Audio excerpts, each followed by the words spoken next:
Hi, Gary here. When I started working with Ed Coyle 30 years ago, he told me a story about his first mentor in 1954. They had him go out and get $5,000 loan from a bank and put it in a savings account to have this cash available for him as he started off in business. That was a lot of money back then. Now, Ed had one child already and had one on the way, and this gentleman said, liquidity is one of the most important things and a key principle of money you need to have available at all times, so that you can do things and go along in life and not cause yourself undue stress or also costs for not having liquid assets. So this really is about what I would say are 5 tiers of liquidity that you should have set up and know exactly where it is as you move forward in life. We'll start with tier number 1. This is about cash, that 3 months to 12 months of cash that you want to have available to pay for expenses.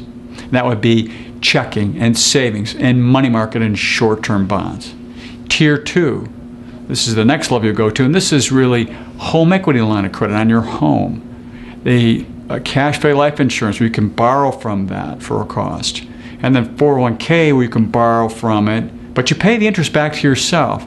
It's just the next best level, but there's a little bit of cost involved here, so it's not optimum. Tier 3 is basically borrowing again, but now you're borrowing against brokerage accounts, against hard assets in the marketplace. You don't want to sell them.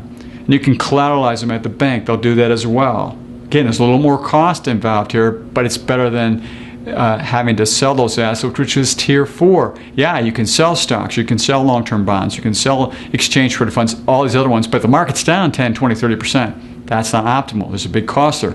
Plus capital gains, the tax cost involved with it. Not the best. Credit cards fall in there, and also do auto loans. Again, more cost involved, but there's some liquidity. The last but not least is tier 5, and this is one to try to avoid, and that's making distributions from qualified retirement plans and from IRAs, 401ks, and that kind of a thing. Why?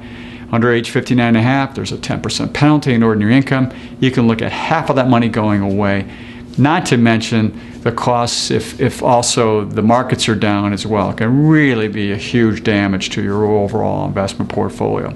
So these 5 tiers, in those order, are something you want to set up anyway, because who knows what's going to happen going forward in life. Now, this is all about your cash flow, your balance sheet, and your taxes. So see us, see your trusted advisor. Make sure you've got these all set up, ready to roll. So like Ed, you got $5,000 in the bank and no worries. Till next time, enjoy.